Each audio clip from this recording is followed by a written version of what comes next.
Welcome back to the Act Two podcast, a podcast for the real-life working screenwriter. I'm Tasha Hugh. And I am Josh Hallman. And today we are talking with one of the showrunners of BEL-AIR, the adaptation of one of my favorite shows growing up, Fresh Prince of Bel-Air. Rasheed Newsom, would you like to introduce yourself? Welcome. Thank you. Thank you for having me. I'm really excited to be here. I'm Rasheed Newsom. I'm one of the I'm a co-showrunner of BEL-AIR. My writing partner, TJ Brady, who's not here with us today, also writes and runs the show with me. I hope TJ is not mad. And we are going to talk about that. No, he's fine. He's fine. He's in the room right now, keeping the machine working. Amazing. We'll get him on next time, and then we'll see how your point of views our stories match up on running the show. Yeah. We always start off because we're a screenwriting podcast, and we all know literally every single writer has a different story of how they got into the business and how they gained success at this job. So we kind of always start off with just a very basic pitch of kind of where you're from. Did you go to film school? How did you get into screenwriting as a career? I grew up in Indianapolis, Indiana, where I watched way too much television and watched a lot of television that I was too young to be watching at the time. So, I have visions of being like 8 years old, sitting next to my mom as we both watched LA Law. Yes. Amazing. Not that I was following it, but I was just, hanging out, eating popcorn, taking it in. And then I went to school at Georgetown University. I did not study screenwriting. I have no formal education for doing exactly what I'm doing. I have a degree in marketing, which comes in handy slightly. I came out to LA after I graduated college. I have been an assistant everywhere. I have a badge from every lot. I used to have a job that isn't even a job anymore. I was a night PA on a show called Rock Me Baby on UPN, which is no longer a network. I have been here for 20 years. I moved out. Night PA was you made copies of the script at night, and then you drove around delivering those copies to all the executives and department heads and actors. It was replaced by email and PDF. Yeah. Oh, yeah. But that used to be my job. That was your first job? Like in the industry? One of my first jobs in the industry. It's how I learned the Valley. It's how I learned the highway. No one knew it, but there were, every show had a night PA, and we'd be crisscrossing the night, seeing each other in this network that literally was eliminated by email within like 5 years after I had the job. That's incredible. That sounds like a good TV show if they existed anymore.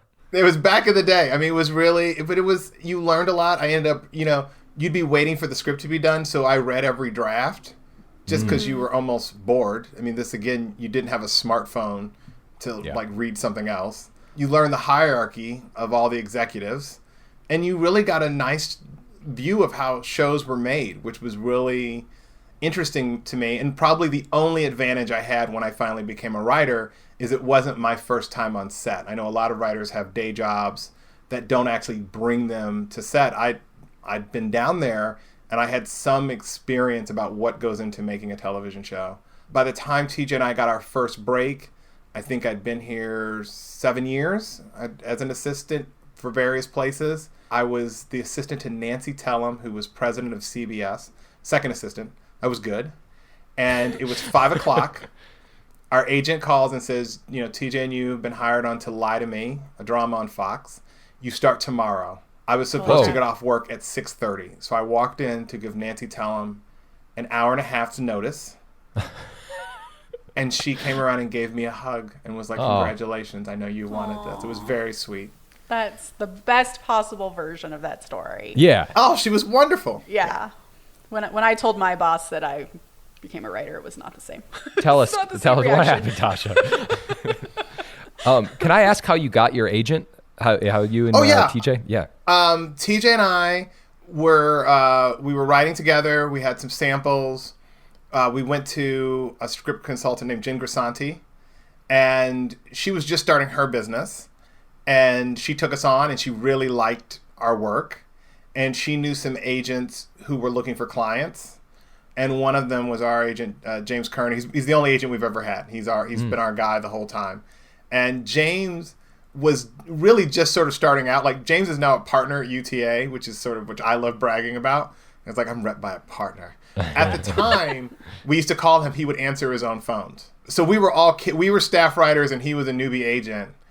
And we were all sort of kids together. I love that. And so that bond has been, that's stuck. That's stuck. I think we need to go back for a second because you said a script consultant, which Yes. is the first time I've heard anyone have that as kind of their first step. Can you talk about why you went to a script consultant and what that even means? Well, TJ and I thought we were good. We made short films together, but we tried some TV specs, and it was really like, could these be good enough to enter into competitions? Do you think these could get us anywhere? And really, we were looking for an honest opinion of, is this even worth our time?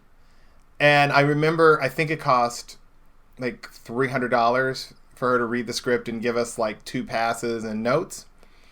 And I didn't have $150 to put forward to this. And TJ was like, I will lend you the money. I think we need to do this. And he was right. He paid the full $300. He had a better job. And what was great is Jen wasn't just saying, oh, I think this is good and you should, enter these competitions. She was like, I think you guys could get repped. And I happen to know, and it was good timing. She was like, I happen to know some people, baby agents who are looking for new clients. Because that's the trick, right? Like, finding an agent who wants to take on a staff writer, chances are that's a new agent. Like, I don't think my agent now represents staff writers, right? Like, he's grown up with us and his clients have progressed and that's where he is. So we were at the start of our career and we were lucky enough to be teamed with someone at the start of their career. And we've all climbed the ladder together. And at the start, were you focused on television or were you writing features as well? I met TJ in a writer's group at the Bourgeois Pig where everybody thought they were writing. We all were going to be feature writers. Yeah. And then we started doing short films together and really got along well. And TJ's then girlfriend, now wife, was the one who said, well, you like hanging out together. You work together really well. You watch all the same shows. Why not try that? And why not? Why not try that? But there was a feeling of, well, we'll see what other people think of it. I mean, if Jen had been like, I like you too, but I don't see it, we probably would have just said, well, I guess we'll just go back to writing our own features and maybe a short film here and there. But she really was like, she really did believe in what we had, and that got us to the next step. Okay. So you're on Lie to Me. You and TJ are flourishing. And then I don't know that staff writers flourish. You're trying to survive. You're trying to contribute. Well, can I take a step back before that? Because the assistant to staff writer jump is an incredible one, right? And it's the dream for so many, right? It was a dream of mine for many years while I was an assistant. Can we talk a little bit about where you were when you got that call? Were you and TJ taking a bunch of meetings? Had you a bunch of samples at that point? Were you developing with other places? What did your career look like? Oh no! I mean, we landed UTA, and it took forever for them to decide. That's what I remember. I think James liked us, and the agent who was sort of mentoring him or supervising him liked us. But they have to send your stuff to everybody, and then they have to vote. It has to be a group thing, and that was taking forever. I just assumed, well, they don't want, it just went on forever. So like 4 or 6 weeks. And then finally they said, I believe literally it was Monday, they were like, we're going to take you on as clients. Yay. And then they were like, can you guys go to this interview on Wednesday? They remember they pitched it, it'll just be good practice. This is your first interview for anything. Just go, be yourselves. We'll get feedback. So we walked in, no pressure. It was they really were like, we don't expect you to get this job. Just go, be nice, and be people. And then they called the next day and were like, oh, congratulations, you got the job. You start Friday. So we went from being repped to being hired in a week. If I've got that wrong, when you interviewed TJ, maybe it was a week and a half. But it was really fast. And it was our first job interview. Wow. That's amazing. crazy. That's almost like the dream in a sense because I think a lot of times we talk about this when you get your first agent or your first manager. I think the majority of people that I know, at least, it just doesn't start happening for you. You're just you think everything's about to change, but nothing changes. And you're like, wow, I still have a lot to do. But it sounds like in your case, it's exactly how you think it goes in your head, where you're like, I'm going to get an agent and then I'm going to get a job. Well, I will tell you, I mean, and this came up later when we got on the job. You know, we thought, oh, they've hired us because we're so brilliant and wonderful in the room and they liked us, or because they liked our writing and they're going to give us a chance. The truth of the matter is we wrote a spec that was a Mad Men spec, and we did the research to place it in history for real. Like there was a baseball game, that game actually happened, the score of the game, and how all that worked. The product that it got introduced, it was a real product that did get introduced around that time. Like we made clear we'd done all our homework and put it into the script. Lie to Me thought it was going to be a show based on research. It took that premise, the science of telling someone could lie if they were lying or not. They took that very seriously. And so they wanted people who were going to do research. And that's what they were attracted to. They had 2 researchers as staff writers. They really had no intention of assigning us a script that first year. Except the show was so poorly run and such a kind of disaster out the gate that at one point there was no one left to write the next episode except the staff writers in the room. And that's how we got our first episode, is because they had at some point no choice but to give it to us. When you say poorly run, you don't have to go into details, but I'm curious. Oh, but I will. So they thought they would turn these scripts in and be able to turn around. Like if you wrote episode 1, you'd be able to turn around and write episode 4. But episode 1 was so troubled. There were so many notes. There were so many delays. It needed so much work. You weren't free to go off and write episode 4. And Josh, you're writing episode 2 that you thought you'd come around and do 5. That's not going to happen for you either, because 2's also needs a lot of work and is stuck in Notesville. So suddenly we need to get those other episodes going because it's a procedural and the train doesn't stop. And so they were like, well, TJ and Rasheed are going to write episode 5 because someone's got to start it and there's no other writer available to do the work right now. Oh my gosh. Which is not a vote of confidence. Yeah. Was that a room problem, do you feel like? Where did the scripts go wrong?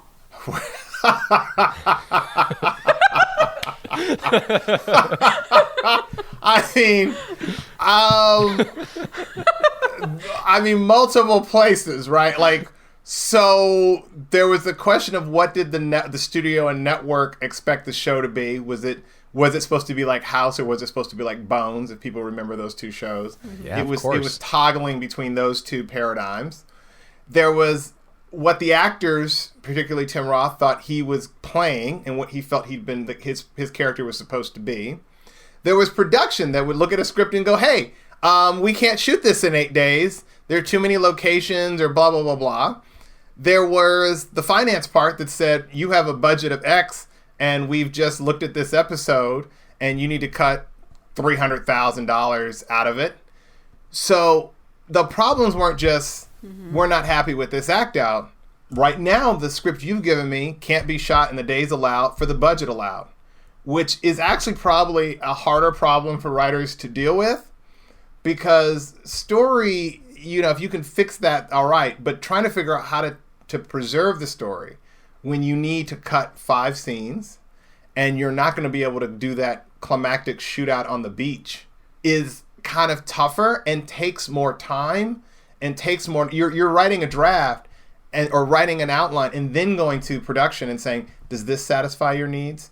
And going to does this get us there? That's more time consuming. And so all of that time was getting burnt up addressing multiple episodes. I mean, this is my first show, so it has a very special place in my heart. But as a learning experience, I mean, nobody working there in the first season thought it was a well-oiled machine. And first season shows are often trouble. But my favorite call sheet ever, and they got special permission to go over like this, the call sheet said, day 12 of 8. Amazing. But like, if you need to shoot 4 more days to finish the episode, a lot of Bugs Bunny would always say, I knew I took a wrong turn back at Albuquerque. You took a wrong turn in Albuquerque. So what did you learn? What are you taking with you based on Lie to Me as a showrunner now? Not to like super skip ahead, but I'm curious what big lessons you took from that experience as a showrunner. That there are boundaries to this that have to be respected. If you are writing a sonnet, it's 14 lines. It's always 14 lines. And whatever you think you want to express, whatever your dreams are for this piece, wonderful, great. Bring it in 14 lines. And so I think as a show, on Lie to Me, there had been a feeling of, well, let's just do what we think is the best story possible and see where it takes us. Well, it takes you to day 12 of 8. Yeah. It takes you to something that we can't shoot. And the game here is to do some great storytelling within the parameters that we have. I mean, I love it. I mean, particularly in broadcast, I know that some streamers let people, you do an episode, it's an hour long, hour 5, hour 16, whatever. But I actually think there's something magical about telling a story and you're like, and at 42 minutes, we're done. Yeah. You know? Like, we've closed. Yeah, I agree. We were just having this conversation about like 22-minute episode or 22-minute episodes or 30-minute or whatever. There's something just so nice about just, it's like comforting. You're like in and out. We were talking about the bear. That's what we were talking about. And just like, it's just fast and going. And there's something really nice about having those parameters, even when you're viewing it, I mean. Well, I mean, what I love is that it's the roller coaster, right? Mm-hmm. Like the roller coaster, you're spinning and you're flipping and and then you go, oh, we just pulled back into the station. We're back where we started and we're safe. And the show should feel like anything's possible and it's big and it's running and it's got your heart race.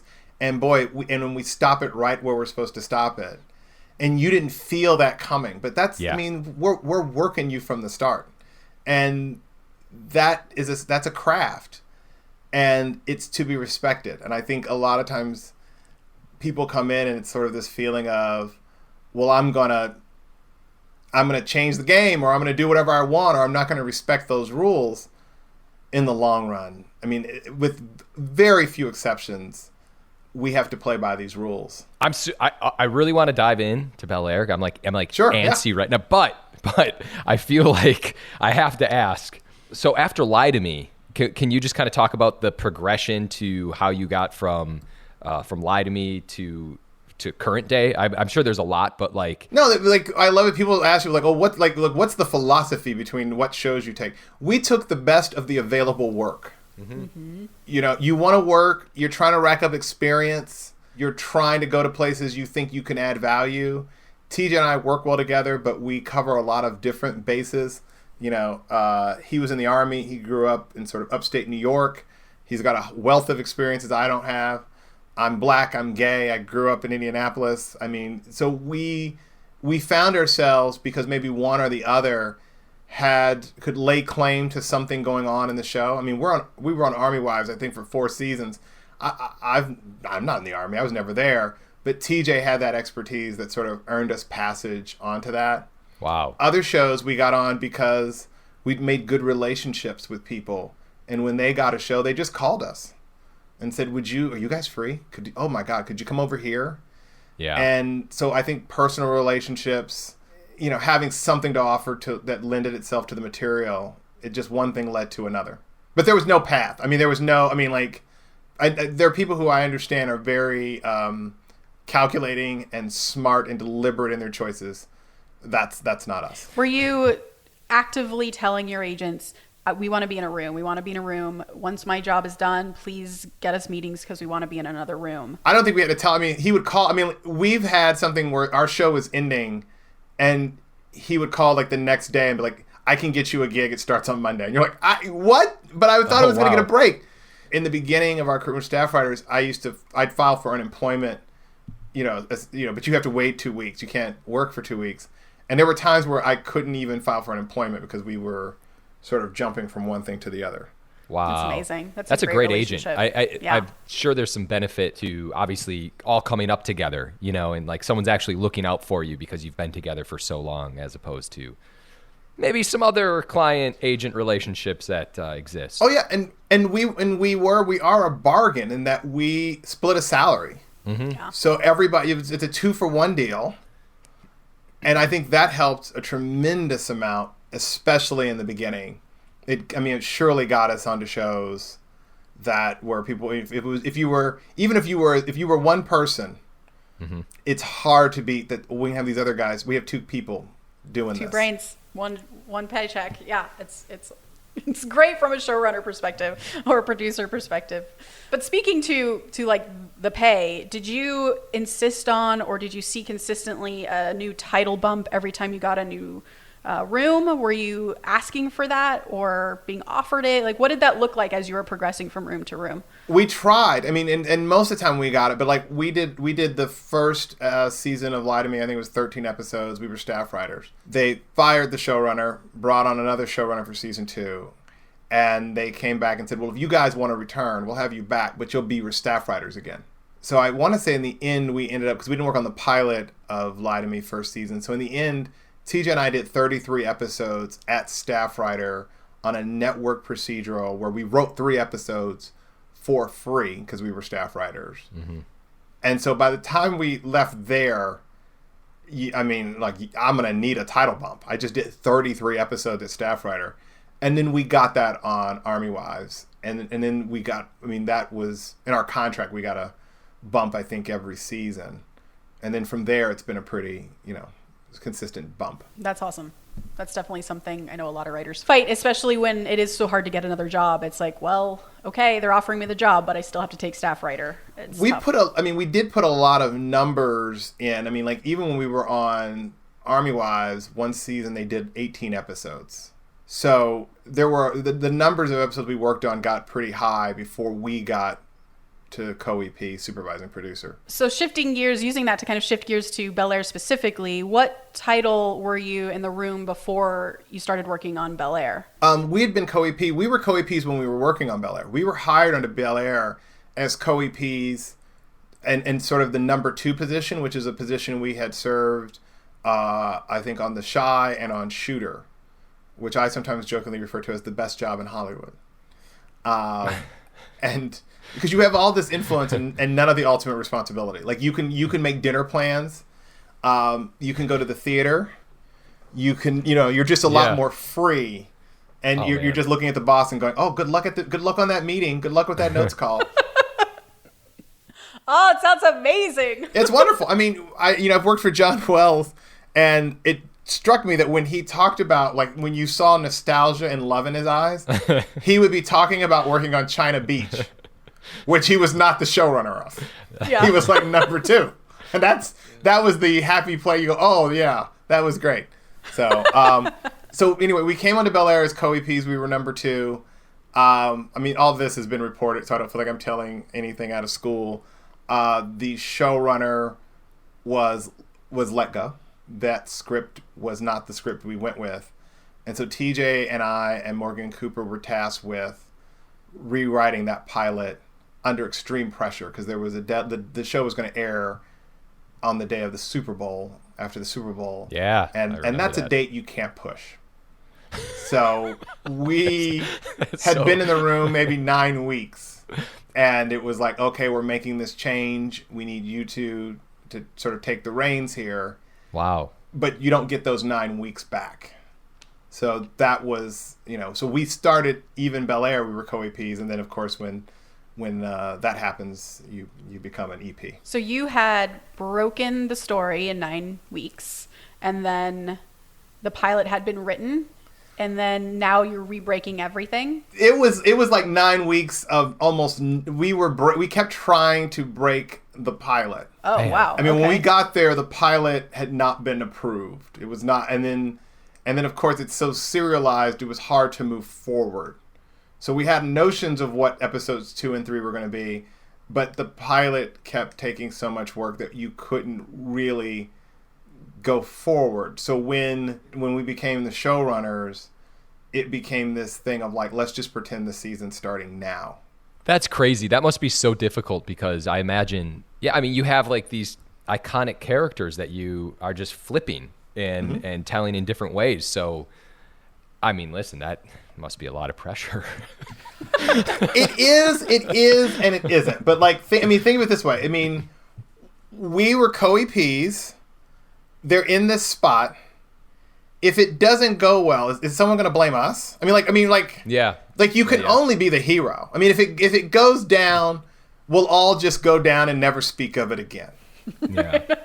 Like, so you can only go up from where we were at that point. It's so interesting because in watching the show, it's like, well, yeah, the pilot probably wrote itself and the hard work was after episode 1. So it's really interesting to hear that it was the reverse. Where to start those characters? I mean, one of the great things about the show is everybody, is familiar with the Banks family and who those characters are. The tough thing about the show is everybody thinks they know who those characters are. Yeah. And you've got a lot of people. You've got 2 studios. You've got a network.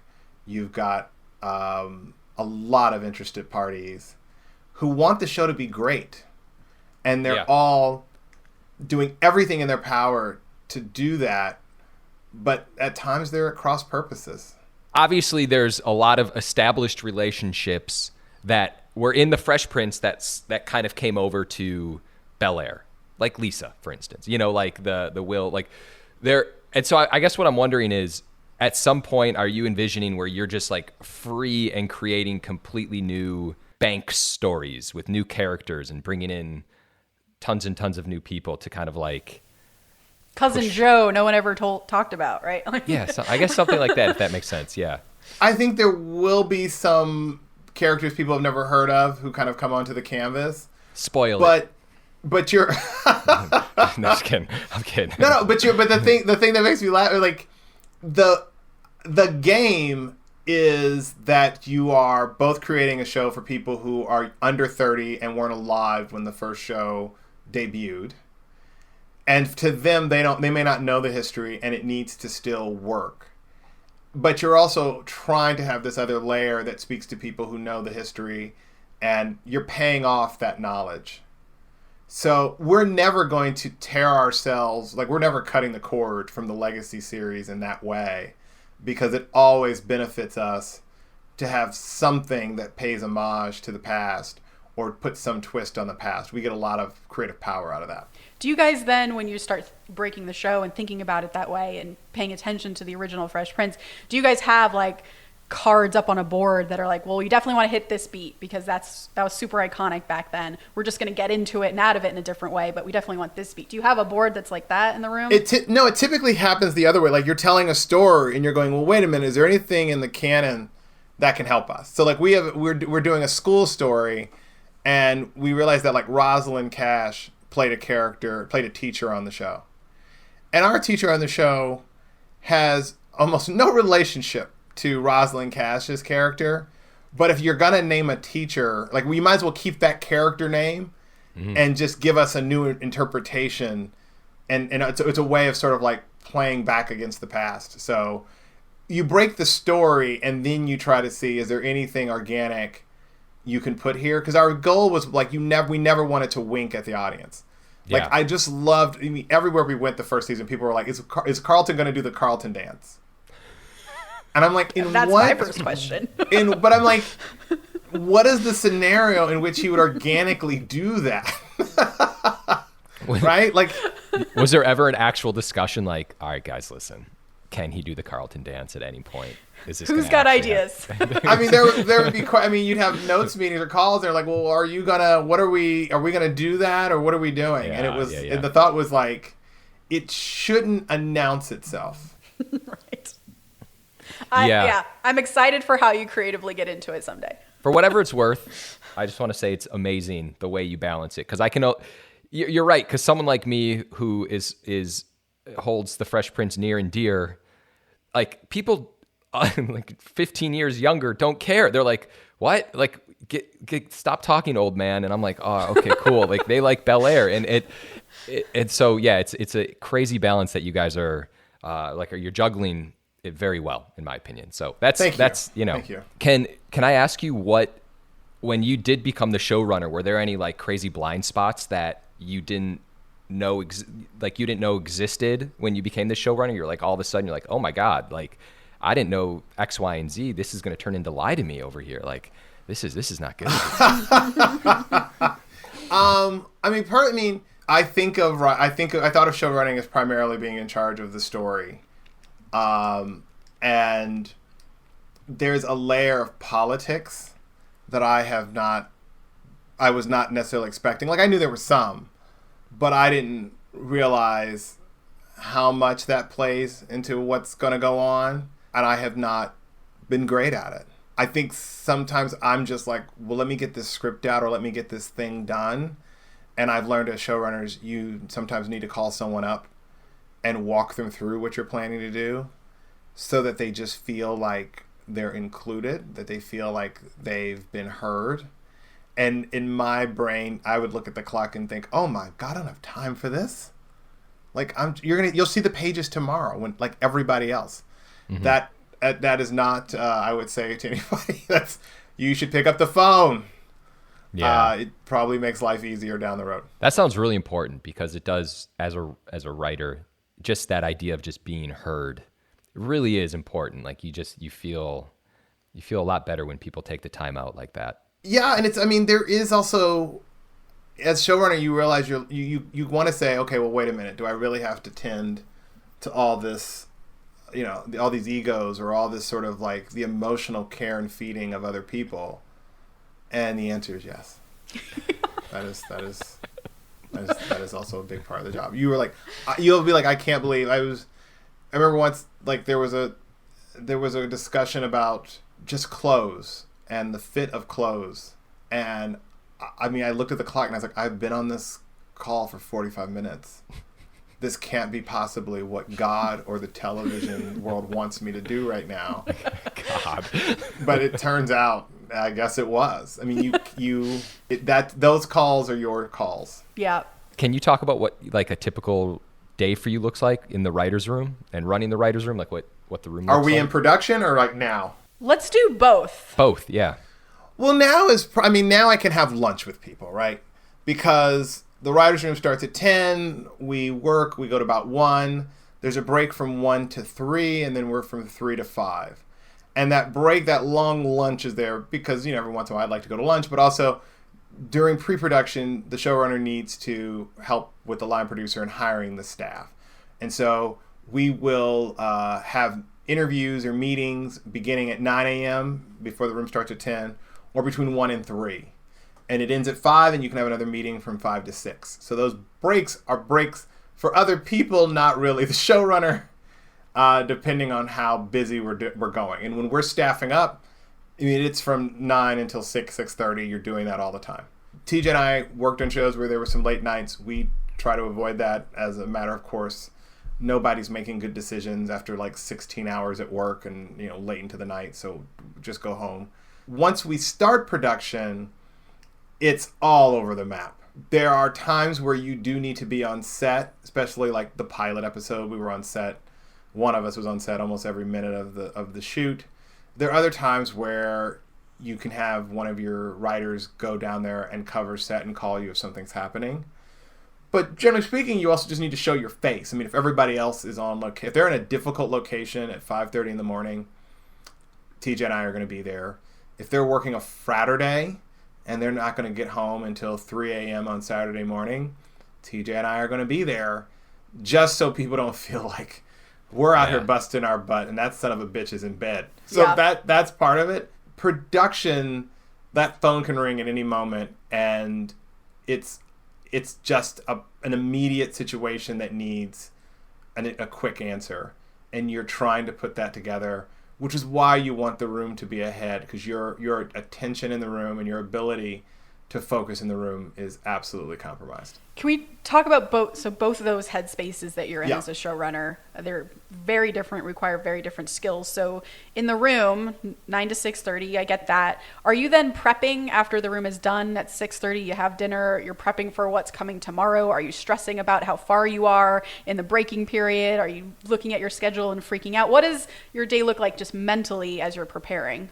I try to freak out on work hours. Okay. There's nothing you can do about it at 9 o'clock at night. I've got a production calendar. We're not as far along as I would like to be. Truth be told, I can think of one season of television I've ever been on where it went according to plan, start to finish. You know, there's always something. So that's not unexpected. You're concerned, but you've gotta throw it away. My husband and I have a 4-year-old and a 7-year-old. They're great because they don't care, right? Mm-hmm. And they come through the door, and they take you out of the headspace of the show because you've just got to deal with them, which is beautiful. My headspace, what I'm trying to do is conserve my energy most of the time on the show. One upside to having had as much experience as TJ and I did before we became showrunners is everything is like some version of something I've seen before. So they're not bringing me a problem where I have no frame of reference as to what to do. And every problem I've had, I'm like, well, we're gonna shoot something. Like, we're going to come to a resolution here. So that also kind of helps. I actually kind of like it when we're in production because you don't have infinite time to sort of just keep going over it and over it and over it. You're almost in a world of more hurt when there's a lot of time before production, because everybody could be like, well, I don't know, let's go over that outline again. Could this be better? And they just are scrutinizing every note because they have the time to. And then once you're in production, it's like, this shoots tomorrow and it needs to be on our set and it needs to be 2 pages long. That instantly kind of favors the writer because you are the only one who can really work within those parameters, and you kind of, with more leverage, get to say, guys, this is what it's going to be. Yeah. So on set, you have that writing piece to showrunning, but what else are you doing when you're on set? I know you said you're showing your face to just say, like, the boss is you're watching performance, you're watching camera, you're making sure, is this as dynamic as it needs to be? Is this in the visual style of our show? Is this performance calibrated to where you'd hoped it would be? I mean, oftentimes I love being surprised. You know, when somebody finds humor in something I didn't think could be funny, or finds some depth in something I thought, I was like, oh, I didn't expect that. So I'm always I encourage that. I love that. But also, is this scarf okay? Will these shoes be all right? Are you happy with the distribution of extras in this scene? So all of that is happening too. Oh, guess what? We're running late, and we think we need to, can you cut a quarter of a page out of the last scene of the day? Like, those are the things that are sort of coming at you. Right. And how does that relationship work when you're not also directing? Because, you know, like Morgan directed the pilot, you're on set. How does that work between you two when those questions start coming? Well, with Morgan, Morgan as a co-creator of the show, and, you know, the person who did the trailer that got it all going, and he's directing. I mean, Morgan is unlike any other director there. So with Morgan, that's going to be more of a collaboration. Generally speaking, the director, you'd say, okay, well, I understand that, but we really want to get it this way, or we need to get it that way, and they will be accommodating. Yeah, because ultimately the vision of the show is yours, the showrunners, the creators. That's one of the things I would love to. I know. Like, when you think of, like, Shonda Rhimes or Ryan Murphy or Greg Berlanti, like, there are the showrunners who are such heavyweights and gods that the show reflects their vision, and what they say is law. That is not the experience for 90-some-odd% of showrunners. This show does not just belong to me and TJ. This is, we are in the middle of a collaboration with not just the other writers in the room or the actors or the directors, but with the studio execs and the network. And it does not exist in most places where if the showrunner says, I want to do X, and the studio says they want Y, the showrunner just gets to do X. Mm-hmm. You're going to do X plus Y. That's the dream, though, right? That's what we're building towards. I've thought about this a lot because I think it is the dream, but it's so far from the day-to-day reality that I think it's really jarring for people when they become showrunners. You thought you were going to be the boss, and in fact, you are the liaison between the show, the studio and the network. You're the person on the call trying to explain what you all think you're doing with this show, but you don't have carte blanche to do whatever you want. Yeah. It's a very strange job because you are told you are the boss and you behave that way. You need to behave that way in order to get the show moving and running properly. But you absolutely are not the boss at the same time. Exactly as you're saying, there are people you need to answer to. And it has been a very interesting sort of experience for me to sort of learn that dynamic. And when you talk about politics, it's definitely a thing that you need to learn and understand to kind of hold carefully. Because, yeah, when, for example, when we get a note from Netflix, we do the note from Netflix. It's not like, this is a suggestion. It's like, no, we need to make this work somehow. And I think there was a time, you know, in fairness to why everybody thinks this, there was a time when there were outlets that were like, we don't give notes. We let the creators do whatever. And whether that was ever true, I don't think it's true now. Like I mean, Netflix was supposed to be a place where they were like, oh, well, we don't give notes. They give notes. Netflix give notes. And you damn well better take them. And this pretending that that's not the case.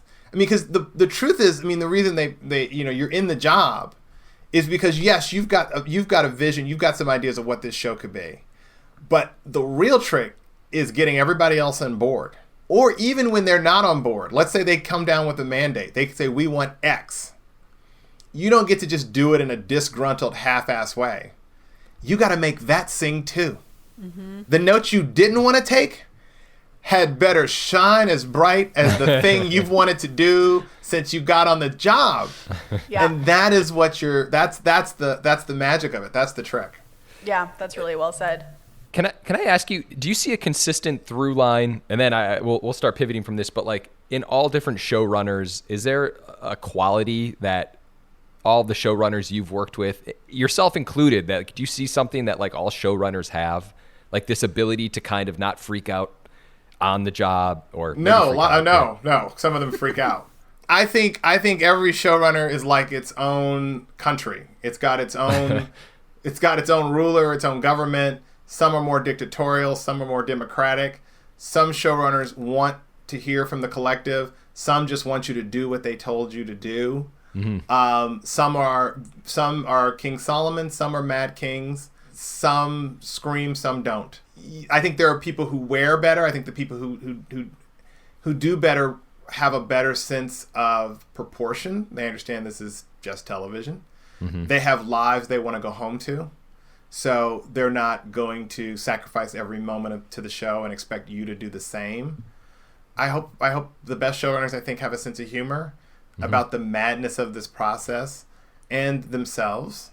I mean, this is no way to run a business, but but it's also show business. This is how it works. Yeah. That's beautiful. All right, I do have to ask you this before we really start wrapping up here. Is you wrote a book. Yes. How the fuck did you write a book? When did you write a book? In all this time, can you just quickly talk about the book for just a moment? Yeah. I wrote a novel called My Government Means to Kill Me. It comes out on August 23rd. You can get it anywhere. Please pre-order. He asked desperately. It helps. Yeah, let's go. But I wrote the novel. I mean, I just point out, I wrote the novel before I was a showrunner.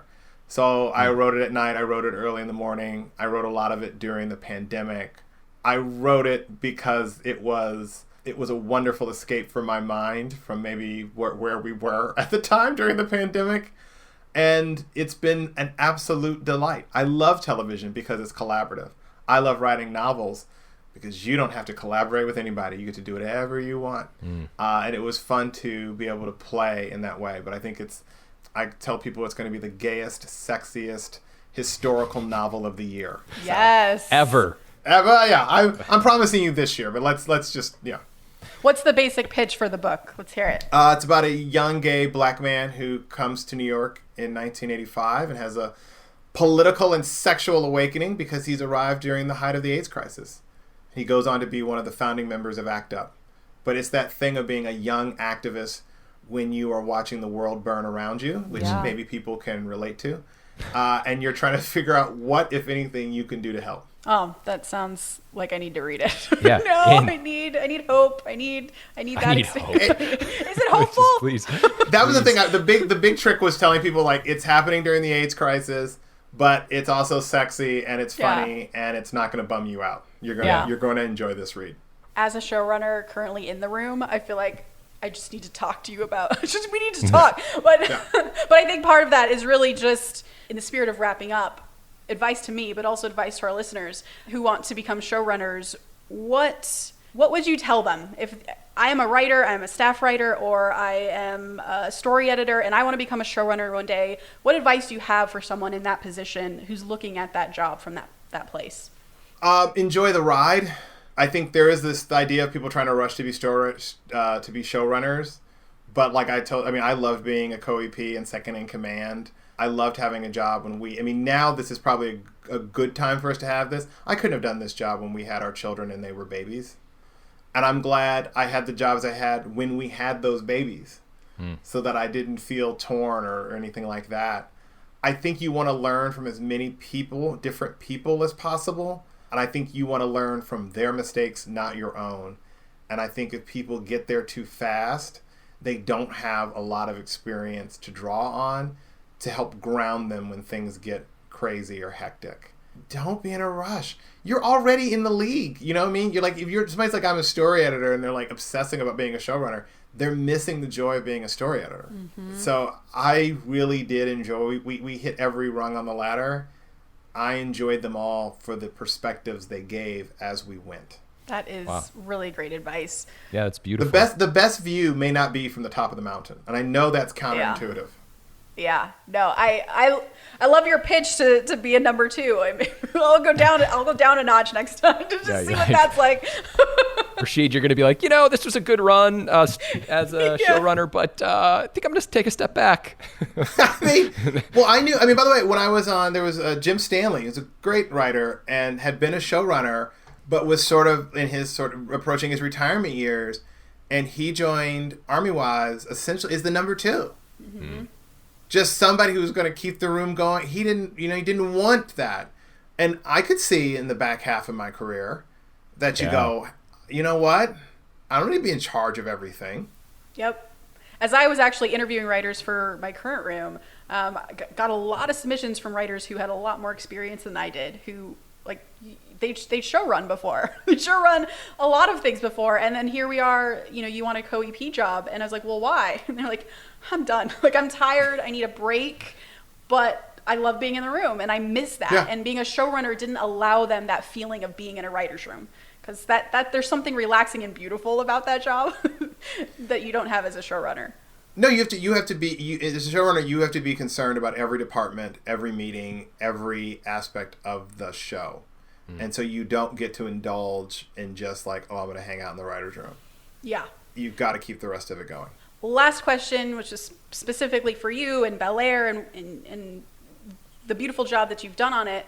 What advice do you have for writers who are looking to adapt from pre-existing material the way that you did? Well, I think, you have to have something to say, right? Like, I think when it's just being done to be done and you're just sort of tagging the bases, I think that can feel a little hollow and it won't ring through.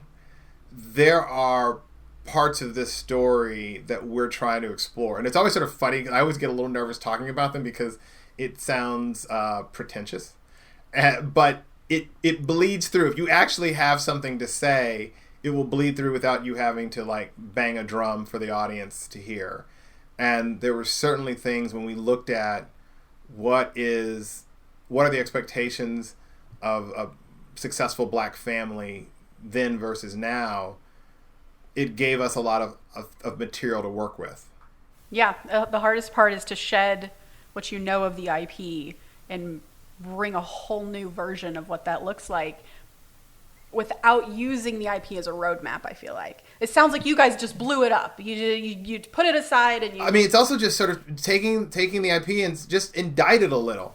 Mm-hmm. There are parts of it that you absolutely want to take, but there are also parts you go, well, what didn't they get? What could they have done better? Or what were they unable to tackle? This is a half-hour comedy. So there were a lot of issues that they were not able to tackle 30 years ago that we can. And so you look at it as like, well, wait a minute. This time, if we tell the story, I want to see X, Y, and Z. The tension, what would be the inherent tension between Carlton and Will is a great example of that. Yeah. Yeah, that felt so natural and obvious, by the way. It's like, yeah, of course this would exist. I think what's missing is he's not doing the Carlton. Like, just There's always next season. no. It's awesome though. But so go All right. watch BEL-AIR on Peacock. It's awesome. Oh my God. Whether you saw Fresh Prince of Bel-Air or you didn't, it clearly, as Rasheed is saying, it's something totally new. But if you loved Fresh Prince like we did, it also feeds into that as well. That love. It's fun to revisit that world and that family. So yeah, definitely it's the go most check watched that show out. on Peacock, right? It is. It is. Congratulations, dude. That's Yeah. awesome. Thank you. That's awesome. That's All right, incredible. so we're going to wrap up with the quote of the day about adaptations from David Benioff. Every adaptation requires that screenwriter make the difficult choices, and in particular, all the difficult cuts. Please remember to rate and subscribe. Follow us at ActTwoWriters for more awesome writing stuff. You can follow me, Tasha, at Story Thursday on Instagram or on Twitter at Tasha 3.0. I'm Josh Hallman on Instagram, Joshua Hallman on Twitter. Rasheed, can we find you anywhere? Can anyone find you? Yeah, it can be found on Instagram at rasheed.newson.author and at Rasheed Newson on Twitter. And your book, title again, give it to everyone. My Government Means to Kill Me, a novel coming out August 23rd. Go pre-order Awesome. now. Awesome. And as always, the Act Two podcast is a production of Act Two, a network and support group for the everyday working screenwriter. This episode was edited by Paul Lundquist, music by 414 Bag, which you can find on Spotify.